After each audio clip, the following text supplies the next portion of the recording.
আসসালামু আলাইকুম। প্রিয় দর্শক, অন্তর্বর্তীকালীন সরকার বিদায় নিয়েছে, এখনো 2 সপ্তাহ হয়নি, কিন্তু এরই মধ্যে এই সরকারের বিভিন্ন উপদেষ্টা যারা ছিলেন, খুব পাওয়ারফুল উপদেষ্টা যারা ছিলেন, তাদের বিরুদ্ধে শত শত দুর্নীতির অভিযোগ দুর্নীতি দমন কমিশনের কাছে জমা পড়ছে। অলরেডি পড়েছে, আরো আসছে। এবং দুর্নীতি দমন কমিশনের একাধিক কর্মকর্তা এই কথা স্বীকার করেছেন যে এই অভিযোগের চেহারা দেখে তাদের মনে হচ্ছে এটা একটা রেকর্ড হতে যাচ্ছে। মানে এত বেশি অভিযোগ এত অল্প সময়ে এর আগে কোনো সরকারের বিরুদ্ধে আসেনি। মাত্র 1.5 বছরের জন্য তারা দায়িত্ব নিয়েছিলেন, মাত্র 1.5 বছর।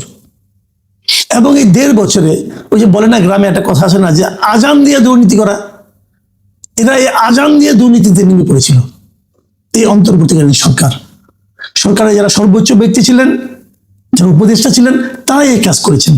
তো তারাই যদি এমন কাজ করেন, নিচের দিকে কি অবস্থা হয়েছে সবসময় মনে রাখবেন। সরকারের যারা মূল ব্যক্তি, যারা নাকি শীর্ষস্থানীয় লোক, তারা যদি নিজেরাই অপকর্মে লিপ্ত হন, তাহলে আপনি নিচের দিকে আর থামাতে পারবেন না।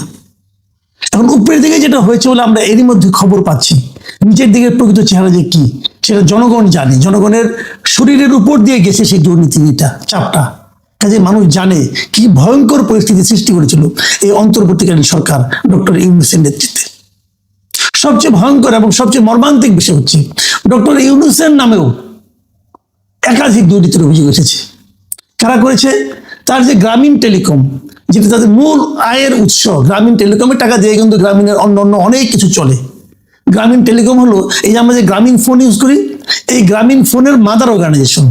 মানে প্রথম সরকারের কাছ থেকে লাইসেন্সটা নিয়েছে গ্রামীণ টেলিকম, তারপর সেটা পরিচালনার জন্য তারা গ্রামীণ ফোনকে, মানে আপনার এই নরওয়ের যে টেলিনর কোম্পানি আছে তাদেরকে দায়িত্ব দেয়, তারা ওখানে করে। এবং এর যা প্রফিট হয়, সেই প্রফিটের প্রায় 30-32% প্রফিট এই গ্রামীণ টেলিকম বসে বসে পায়।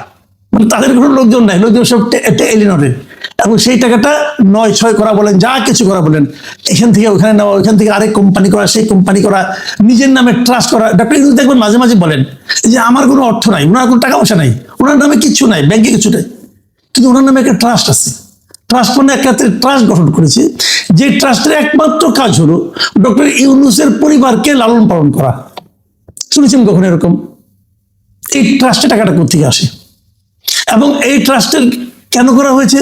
যে ট্রাস্ট করলে পর তার কোনো ইনকাম ট্যাক্স দিতে হয় না।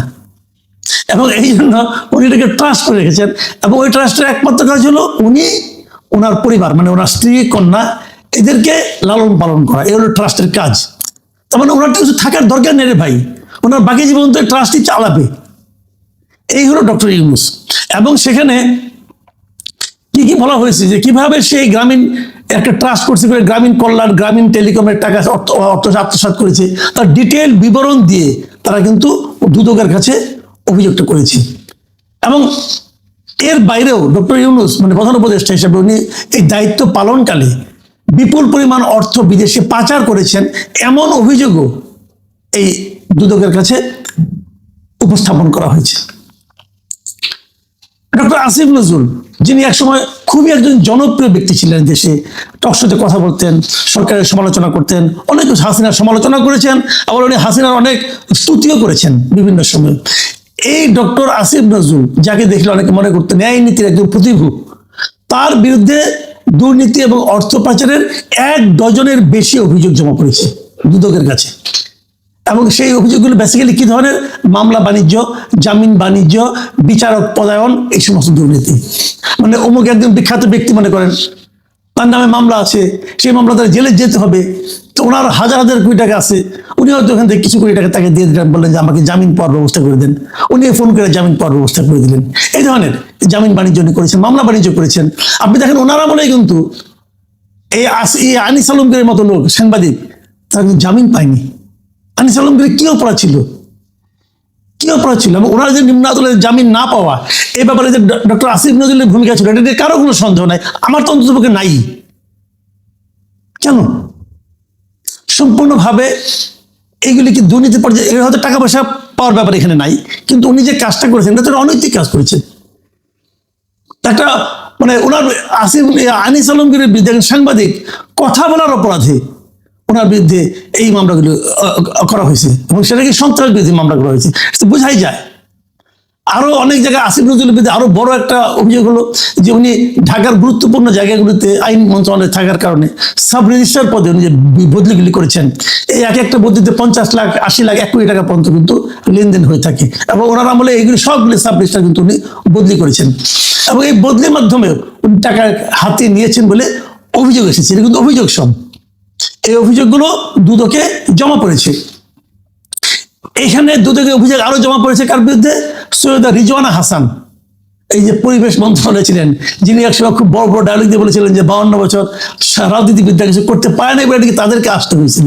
তো উনি তো বিশাল একটা প্রতিভার লোক, ওনার বিরুদ্ধে কমপক্ষে 8টা অভিযোগ জমা পড়েছে, এবং ওনার উপরে আরো অনেক কিছু আছে। ওনার স্বামীর ব্যাপারে তো অনেক অভিযোগ আগের থেকে আমরা জানতাম, যে নসরুল হামিদ বিপুর সঙ্গে তাদের কি সম্পর্ক, পারিবারিক সম্পর্ক, এবং কিভাবে ওনারা বিপুর সম্পত্তিকে রক্ষণাবেক্ষণ করেছেন, রক্ষণাবেক্ষণের দায়িত্ব নিয়েছেন, এগুলো তো আমরা মোটামুটি বিভিন্ন সময় শুনেছি।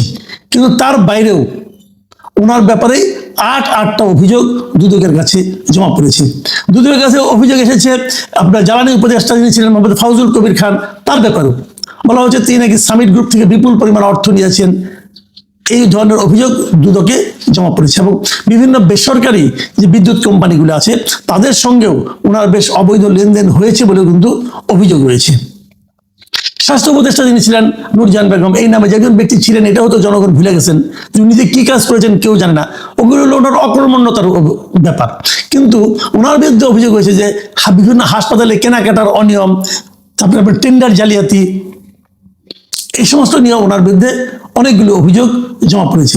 তবে সবচেয়ে বেশি অভিযোগ হয়েছে কার নামে? যাকে আমরা আগে বলতাম যে উনি ছিলেন ডক্টর ইউনূস সরকারের দুর্নীতির প্রতীক ছিলেন, যিনি সেই ছাত্র উপদেষ্টা আসিফ মাহমুদ সজীব ভুঁইয়া, তার বিরুদ্ধে সবচেয়ে বেশি অভিযোগ দুদকের কাছে জমা পড়েছে। অনেক অভিযোগ এসেছে, যে অভিযোগগুলির নামে এসেছে, বেনামে এসেছে। বেনামে অভিযোগই বেশি ছিল অন্যান্যদের বিরুদ্ধে, কিন্তু আসিফ মাহমুদ সজীব ভুঁইয়ার বিরুদ্ধে যে অভিযোগগুলি এসেছে তার ম্যাক্সিমাম অভিযোগ এসেছে নাম দিয়ে, এখানে তার নাম গোপন করার আর প্রয়োজন মনে করে নাই। মানে এত অকাট্য প্রমাণ সহ অভিযোগ এগুলি এসেছে, যেগুলির মধ্যে তারা নাম সহ তারা অভিযোগ করেছে, এবং এখানে প্রায় 1000 কোটি টাকার দুর্নীতির অভিযোগ এই আসিফ মাহমুদ সজীব ভুঁইয়ার বিরুদ্ধে এসেছে। ইদানিং দেখবেন উনি এনসিপির মুখপাত্র হয়ে দাঁড়িয়েছেন। আমি